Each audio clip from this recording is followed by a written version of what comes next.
자, 딜서이테스 다녀 선생 함께하겠습니다. 어서 오세요. 네, 안녕하세요. 안녕하십니까. 네, 간밤에 뉴욕 증시가 분위기가 좋았습니다. 어떠한 흐름이 전개됐는지 체크 들어가 볼까요? 아무래도 이제 어제 설명드렸던 것처럼 시장의 유동성이 전 세계에서 집중하고 있는 것이 가장 큰 요인이고요. 마켓머니 펀드 잔고가 또 유입되면서 사상 최대인 8,700조를 또 더 증가되는 그러한 모습을 보여줬고, 특히 오늘 같은 경우를 보면 이제 기업 실적, 어제는 은행 실적들 호조로 해서 은행주들이 움직였다면 오늘은 이제 기술주들에 대한 실적 개선 기대감이 나왔고, 특히 유가를 비롯한 원자재 가격이 급락이 나왔거든요. 이로 인해서 이제 인플레이션 압력은 줄어들 것이라는 시장의 기대감이 가장 크게 반영된 모습이고, 무엇보다도 항상 강조드렸던 부분은 이제 M7 주가들이 신고가 경신이 나오고 있고, 그다음에 박스권 상단 돌파 후에 지지받는 모습 보여줬기 때문에 M7 관련 주들이 결국에 지수 상승을 견인할 것이다라고 설명드렸던 것처럼 관련주들이 강세를 보이면서 다우는 또 신고가를 경신하는 그런 모습이고, 나스닥은 개파락했던 부분을 돌파 시도 나오는 그런 모습이라는 거죠. 일단 시장의 유동성과 기대감 이런 것들이 이제 반영됐기 때문에 요거는 결국엔 어제도 말씀드렸던 것처럼 트럼프 대선까지는 이 분위기는 좀 이어질 수 있지 않을까 싶어요. 하지만 그 수면 아래 감춰져 있는 것들, 재정 적자가 지속적으로 증가되고 있고 고용이 둔화되고 있는 그러한 모습들을 봤을 때 언제든 시장의 변동성은 또 나올 수 있다라는 거죠. 그래서 이제 우리가 확인해 볼 거는 미국 시장에서는 마켓머니 펀드의 자금이 어느 시점에서 빠르게 유출되는지 이 부분을 판단하는 것이 미국 시장의 조정이 시작되는 그런 시점이기 때문에 미국 시장의 마켓머니 펀드 잔고와 M7 기업들의 주가 움직임 이런 부분들을 잘 지켜봤으면 좋겠습니다.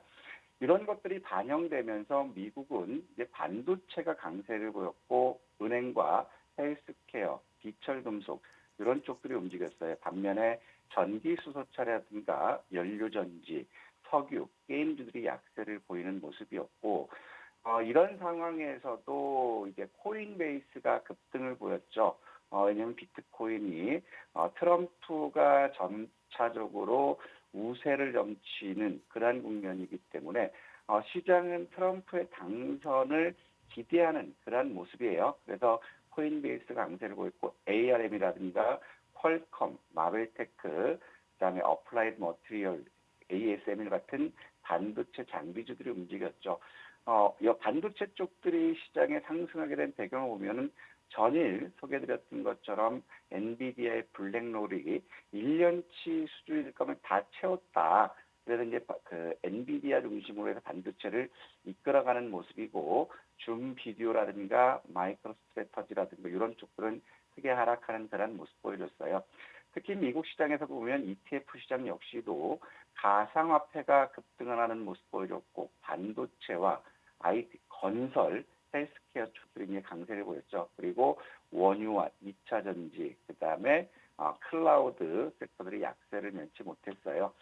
여기서 우리가 지금 살펴봐야 될 부분들은 M7들을 우리가 잘 지켜보자라고 말씀드리는 상황이에요. 특히 M7에서 시장을 이끌어가는 것이 엔비디아라고 말씀드렸고, 엔비디아는 고점 돌파 후에 숨고르기 나왔지만 지지받는 그러한 모습이에요. 그러면 어제도 말씀드렸던 것처럼 엔비디아 역시도 141달러 고점 신고가를 돌파하는 그런 식으로 나올 수 있기 때문에 이런 부분들 문제없다라고 볼 수 있고, 또 이것과 마찬가지로 ARM 홀딩스 역시도 관련 이슈로 해서 고점을 돌파하는 그런 모습을 보여줬거든요. 그러면 이제 ARM 홀딩스 같은 경우도 155불, 155불, 자 여기 이제 지지 테스트가 나올 것이고, 그렇다면은 역시도 기술주들 중심으로 해서 시장의 상승 추세는 지속적으로 이끌어질 수 있는 그러한 모습이고요. 그러면은 지금 테슬라 쪽들이 실망감으로 많이 나왔지만, 테슬라는 이제 단기 바닥권을 확인해 나가는 그러한 과정을 보여주고 있어요. 지금 본다면 대략적으로 210불에서는 저가 테스트 나올 수 있는 그런 모습들, 즉 추세 악재로 인해서 추세를 이탈하더라도 저가 매수세가 유입되는 모습들은 굉장히 좋다 이런 말씀드리고 싶고, 그리고 이게 딱 원자재 쪽을 보더라도 오늘 특히 서부 텍사스 중진유가 4.9% 급락하는 모습 보여줬고 천연가스가 5.8% 급락하는 모습 보였어요. 또 여기에다가 구리를 비롯해서 알루미늄이라든가 니켈까지, 그리고 옥수수와 대두 이런 쪽들, 즉 곡물까지도 급락하는 그런 모습을 보여줬다는, 그래서 시장에서는 인플레 압력이 줄어들 것이다 이런 얘기인데, 그럼 이걸 또 그 이면에 감춰진 것을 보면 결국에 수요 둔화에 대한 우려감들이 나온다라는 거예요. 그렇다면은 이런 부분이 다시는 경기 부진에 따른 우려감으로 비춰질 수 있다라는 것이고, 특히 이제 비트코인이 4.5% 이상 급등 나왔죠. 그러면서 65,893불대로 대략 64,953불을 돌파하는 모습 보여줬거든요. 그럼 이제 64,900불 수준에서 지지를 받는다면 비트코인 역시도 트럼프에 대한 기대감 이런 것들 때문에 움직일 수 있다. 그렇다면 비트코인이 같이 움직이고 유가가 빠진다면 시장은 더 상승할 요인이지만 숨고르기에 빌미가 될 수 있지 않을까 이런 생각이 듭니다. 네. 자, 미국 시장의 특징을 요목조목 잘 정리를 해봤는데 이제 국장은 어떨지를 좀 보겠습니다. 어제 오랜만에 좀 긍정적인 시장의 움직임에 우리 많은 투자자분들이 이제는 좀 괜찮아질 때도 됐다라는 생각하셨을 텐데요. 국장 특징 뭐가 있었을까요? 일단 지금 경기 부양 380주에 대한 경기 부양으로 인해서 지수가 급등한 후에 네. 실속이 없다. 정책에 대한 실망감이 나서 단기적으로 3일 동안 급격히 하락 조정을 보였어요. 그러면 어제도 말씀드렸던 것처럼 중국 증시는 경기 부양에 대한 기대감은 남아있지만 이미 꼭지는 보여줬다라는 거예요. 그래서 어제도 말씀드렸죠. 단기 급락한 부분에서 지지 테스트가 나오면서 지수는 박스권을 보일 것이다. 결국에 급락한 저가 부분에서 다시 매수가 들으면서 지금 상해라든가 심천 상승하는 모습 보여줬고, 반대로 항생은 하락하는 그런 모습 보여줬죠. 어제 중국 증시가 상승했던 거는 결국에 경기 부양에 대한 재평가가 나왔어요. 그래서 여기에 대한 안도감 매수가 들어왔고, 또 그래서 골드만삭스는 성장률을 고무줄처럼 들이대는 것 같아요. 성장률 하향한다 4% 미만이다라고 했던 게 불과 한 달 전인데 또 어제 시점에 생뚱맞게 4.9%로 경제 성장률을 상향했다라는 거예요. 또 아울러서 9월 CPI가 예상치보다 하회됐고, 그리고 부동산 회복에 대한 기대감이 나오면서 강한 반등이 나왔어요. 하지만 여전히 기대감 이면에 숨어 있는 걸 보면 9월 PPI가 24개월 연속 하락하고 있다라는 거죠. 그다음에 3분기 기업들의 실적 부진 우려도 대두되고 있는 그러한 국면이기 때문에 중국 증시는 바닥권에 박스권 능력을 위한 바닥 테스트 과정이 전개될 수 있다. 이렇게 보여집니다. 네, 국장을 듣고 싶었는데 일단 일본 증시와 중국 증시를 잠깐 들여다보고 왔습니다. 국장은 어떤 특징을 가장 주요점으로 보십니까? 아무래도 어제 상황에서는 미국의 엔비디아 블랙록 이 부분이 삼성전자라든가 하이닉스 이런 쪽에 반등을 보이면서 지수를 상승 마감시켰어요. 네. 그러면서 또 우리가 봐야 될 부분들은 은행주들이 미국 시장에서 강세를 보이면서 국내도 보험과 은행들 강세를 보였거든요. 네. 그리고 이제 어제 상황에서 이렇게 지수가 매수세를 더 확대시켰던 부분은 원화 약세가 지속적으로 되면서 1,560원대까지 근접하고 있다라는 거죠. 그래서 수출주들 반도체라든가 자동차, 그다음에 제약바이오, 화장품 이런 쪽들의 이제 실적 개선, 환차익에 대한 기대감들 이런 것들이 있어서 상승 마감하는 그런 모습 보였지만, 코스닥 같은 경우는 테슬라의 급락 여파로 인해서 2차 전지 섹터들이 약세를 보여서 하락 마감하는 그런 모습이었어요. 이런 긍정적인 요인이 있지만 국내 요인은 좀 많이 답답한 부분이 어떤 정책 쪽에 대한 그런 기대감이 없어진 그런 모습이기 때문에 국내 투자 자금이 결국에 미국 시장이나 일본 시장, 중국 시장, 인도 시장으로 지금 빠져나가고 있다라는 거예요. 또 아울러서 이제 9월달 가계 대출이 또 급증되는 그런 모습 보여줬고 한반도의 지리적인 리스크가 더 높아지고 있는 그런 상황. 특히 여기서 우리가 봐야 될 부분들은 원화 약세로 인해서 수입 물가는 증가할 것이라는 그런 우려감 속에서 원자재 가격이 하락했다라는 그만큼 원화 약세가 상충되는 그러한 부분이거든요.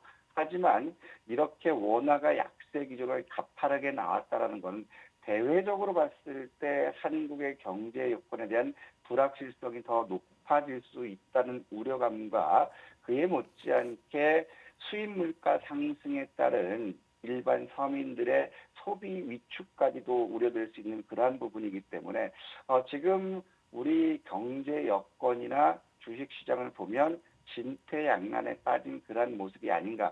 그래서 외국인들이 더 자신 있게 우리 시장에서 ATM기처럼 시장을 좌지우지하는 그런 모습이 나올 수 있다라는 거예요. 그래서 이제는 코스피 지수도 단기적으로 이제 바닥에 대한 기대감이 나왔기 때문에 이제 2,680포인트대까지는 박스권으로 이렇게 주가가 움직이지 않을까 이렇게 생각됩니다. 네. 이게 이제 수급 여건을 좀 점검을 해보도록 하겠습니다. 어제 2개월 만에 달러 원 환율이 또 1,450원을 돌파를 하면서 또 최고치를 경신했습니다. 이 환율 변화에 따른 수급의 변동 좀 있었습니까? 아무래도 이제 그 환율 측면 때문에도 있지만 외국인들 역시도 지수 상승을 어제 1% 이상 상승했지만 외국인들은 코스피 시장에서는 900억밖에 순매수를 하지 않았어요. 반대로 기관들 특히 금융투자와 연기금이 매수하면서 코스피 지수를 상승시켰는데 네. 문제는 기관들의 연속성이 없다라는 거예요. 하루 이틀 매수했다가 푹 팔아버리고 그렇다면 올라간 모습들 다시 빠지는 그런 모습들 보여주고 있다는 거고 코스닥 역시도 외국인도 500억 매도했고 기관들 400억 매도했어요. 그러면서 코스피 코스닥 보면 외국인들 매도 기조를 보여주고 있고 그러면 선물 시장에서는 3,800억 순매수하면서 누적 500억으로 매수 킹매도 규모를 감소시켰는데 문제는 거래대금이죠. 어제 코스피 거래대금 보면 8조 2,500억으로 지수는 상승했지만 전일 대비 약 11% 급감하는 모습 보여줬고 코스닥 역시도 5조 8,300억으로 12조 급감하는 모습이 지수는 상승했는데 거래대금이 급감하고 있다는 건 그만큼 매수세가 그렇게 탄탄하지 않다라는 거고 투자 심리가 위축됐다라는 거죠. 그래서 이런 것들을 우리가 잘 봐야 되는 부분들은 외국인들 선물 동향을 여실히 봐야 될 것 같아요. 어제 같은 경우도 9시 41분까지 4,973억 순매수를 보였다가 2시 23분에는 7,100억까지 순매수 늘렸거든요. 그러다가 마감 무렵에 3,800억 정도 순매수 규모로 줄은 그런 모습이면 여전히 외국인들의 선물 매매에 따라서 시장의 변동성이 있는 그런 모습이고 코스피 시장에서 보더라도 외국인들은 지난 금요일 시점만 해도 장시 초가부터 마감까지 매도가 급격히 늘어나면서 지수 낙폭을 상승해서 하락으로 마감했는데 결국에는 코스피 시장에서 보면 어제는 693억 장 초반에 매수했다가 이게 장 마감까지도 915 크게 늘어나지 않았다라는 거거든요. 그렇다면 이런 부분들은 선물 시장에 휘둘릴 수 있는 그런 모습이고 변동성은 있을 수 있다. 그래서 지금까지 여러분들 보시면 반도체 섹터가 강하면 2차 전지 섹터를 쉬어가는 모습이고 2차 전지 섹터가 강하면 반도체가 쉬어가는 그런 모습을 보여주고 있거든요. 그럼 시장은 순환매 구조를 보여주고 있는 그런 모습이기 때문에 박스권 상단 돌파할 모멘텀은 작다라는 거예요. 그래서 여전히 종목 장세는 지속될 수 있는 그런 여건이고 그리고 개인 투자자에게 굉장히 유리한 그런 시장이기 때문에 미국 대선을 앞둘 때까지는 적극적으로 수익 추구하는 전략 그대로 유지했으면 좋겠습니다. 네. 자, 그렇다면 이제 계속해서 박스권, 그러니까 시장이 상승을 해도 제한적인 박스권의 움직임이 나타날 것이다로 보고 계시는 우리 단연 선생님의 오늘장 전략, 오늘 가장 주요한 이슈가 뭐가 될지를 좀 정리를 해보도록 할게요. 오늘 같은 경우도 보면은 이제 시장에 직접적으로 그 영향을 미칠 수가 있는 그러한 모습들 모습들이에요. 네. 퀘스트 3S 버전 오늘 이제 정식 판매되거든요. 그럼 이 부분은 결국에는 메타가 판매했을 때 국내는 XR 기기죠. 메타버스 관련들이 움직이는 그런 모습 보여주고 있고, 네. 또 이제 위고비가 국내 출시되거든요. 근데 이제 이 부분은 그동안 시간에 많이 노출됐어요. 그래서 어제 관련주들이 하락하는 그런 모습 보였는데, 오늘 이 이슈로 인해서 비만 치료제 쪽들이 반등 나올지 봤으면 좋겠고, 파멘바이오 이노베이트 파트너십 데이에 어제는 전야제였는데 일부 관련 바이오 쪽도 움직였어요. 그러면 오늘 시점에서는 요 관련된 바이오 섹터들을 한번 잘 봤으면 좋겠고, 그다음에 투자 익스프레스웨이가 있어요. 이거는 용인 반도체 산단에 대한 정부 정책이거든요. 그러면 요거는 반도체 관련, 특히 용인 산단 관련주들이 움직일 수 있는 그런 모멘텀이 될 수 있다. 이렇게 판단돼요. 그래서 오늘 우리가 봐야 될 부분들은 반도체와 제약 바이오 요 부분이 1순위가 되겠고, 그다음에 메타버스라든가 증권형 토큰, STO 관련주들 요거를 두 번째 후보로 해서 이렇게 압축해서 오늘 수익 추구하시면 문제 없지 않을까 싶습니다. 네, 오늘의 집중 관심 섹터는 반도체와 제약 바이오 섹터 그리고 메타버스와 STO까지 거론을 해주셨습니다. 잠시 후 핫이슈 종목 확인해 볼 텐데 지난 핫이슈 종목 오늘도 두 종목 점검을 해보겠습니다. 지아이노베이션 와 수익률 벌써 이거 30% 육박하는 거 맞습니까? 네, 맞습니다. 지금 GI 이노베이션 같은 경우도 인상에 대한 기대감도 있고, 또 오늘 같은 경우도 수혜가 될 수 있는 이슈가 파멘바이오 이노베이트 파트너십이거든요. 이것과 밀접하게 연결되고 있고, 수급 측면으로 보더라도 어제 외국인 기관들 매수 들어오는 그런 모습들이에요. 그래서 우리가 신고가를 계속 도전하자 이런 말씀을 드렸어요. 그래서 GI 이노베이션 같은 경우는 저는 시총 1조 클럽을 한번 욕심내면 도전해보고 싶거든요. 14,250원을 지지한다면 시총 1조 클럽 대략 21,500원 수준 되는데, 1조 클럽 가기 전에 일단 9천억에서 한번 쉬어가보자. 그래서 23,350원까지는 14,250원 지지받는다면 우리 한번 2만 원 이상 한번 도전해보자. 이 말씀 드리고 싶고요. 두 번째로는 이엔셀이에요. 이것도 바이오 맥락에서 같은 기대감 일정을 갖고 지난 10일 날 우리가 한번 매수해 보자고 했는데, 지금 상대적으로 이엔셀 같은 경우는 신규 상장이고 보호예수에 대한 매물이 나오면서 주가가 하락하고 있는 그런 모습이거든요. 그래서 이런 것들은 이슈는 살아있지만 제일 큰 부분은 손절을 명확하게 지키자는 거예요. 그래서 19,950원을 이탈하면 눈물을 머금고라도 손절해서 현금을 확보하고, 대신에 19,950원 2만 원 지지받으면 결국에 이것도 보호예수 해제에 대한 매물을 소화시켰을 때는 목표가까지 상승할 모멘텀도 많기 때문에 도전하자. 반드시 손절은 지키자. 이 말씀 드리고 싶습니다. 네, 지난 10월 10일 우리 탑픽 종목으로 꼽았던 이엔셀까지 확인을 해봤는데 주가의 움직임들이 모두 다 사실 좋기는 하지만 그래도 혹여 모르는 손절 라인은 명확하게 지키라라는 말씀까지 들어봤습니다. 자, 그럼 오늘 주목해야 할 핫이슈 종목은 뭘까요? 오늘은 이제 반도체 섹터에서 이제 시장이 움직일 것 같아요. 네. 엔비디아가 시가총액 애플을 따라잡을 거다. 그리고 삼성전자가 CNT 펠리클로 파운드리를 반격을 나섭니다. 그렇다면 EUV 관련 쪽이에요. 펠리클 EUV 쪽들하고 엔비디아 관련주들이 오늘 움직일 수 있을 거거든요. 그러면 네. YC라든가 미래반도체라든가 FST 이런 쪽으로 해서 우리가 집중적으로 봤으면 좋겠어요. 그 중에서 상대적으로 이제 엔비디아 관련해서 주가 급등 이력이 있었던 YC 최근 들어서는 조정 후에 반등 주고 숨고르기 하고 있거든요. 그래서 14,000원에서 동시호가까지 분할 매수하고, 이건 손절은 짧게 가겠습니다.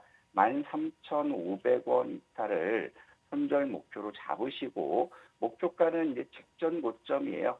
저는 욕심을 내면 19,000원까지는 한번 도전해보고 싶은데, 안전하게 가실 분들은 16,700원부터는 차근차근 분할 매도, 현금 확보 이런 전략으로 보셔도 문제 없지 않을까 싶습니다. 네, 오늘의 핫 이슈 종목 가운데서는 이제 반도체 쪽의 섹터에 있는 종목 세 가지를 제시해 주셨는데 그 중에서도 탑픽 종목은 YC였습니다. 최고 목표 주가는 한 19,000원까지 보지만 안정적으로 가시겠다 하시는 분들은 목표 주가 16,700원 확인해 보시고요. 손절가 13,500원 꼭 지켜주시기 바랍니다.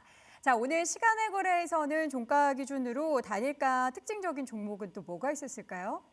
삼성 파운드리 관련 CNT 펠리클 관련주들이 움직였어요. 삼성 네. 파운드리가 CNT 펠리클을 새 카드로 제시하면서 EUV 공정의 핵심 소재를 개발했다. 이 부분이 움직이면서 FST라든가 SNS텍이라든가 자, 이런 관련주들이 움직였거든요. 그래서 오늘 장 초반에는 FST라든가 SNS텍이 강세를 보일 수 있어요. 그럼 이런 것들은 워낙 장기 침체, 낙폭 과대고 거래량이 없는 그런 주식이거든요. 그래서 갭상승 10% 이상 뜨더라도 동시효과를 잡는 것보다는 동시효과를 눌리는 것들을 봤으면 좋겠어요. 그래서 300일 이평을 돌파해서 시작한다면 우리는 300일 이평에서 지지하는 구간에서 이런 것들은 공략해 볼 만하지 않을까 싶고 SNS도 마찬가지죠. 그래서 이제 새롭게 낙폭과대에서 상승 모멘텀이 나왔기 때문에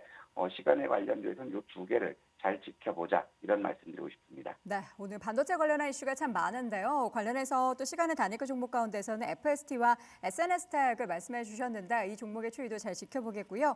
오늘장 탑픽 종목인 YC 오늘 흐름 잘 지켜보도록 하겠습니다. 자, 오늘도 디사이트S 단야 선생 함께했습니다. 고맙습니다. 네, 감사합니다.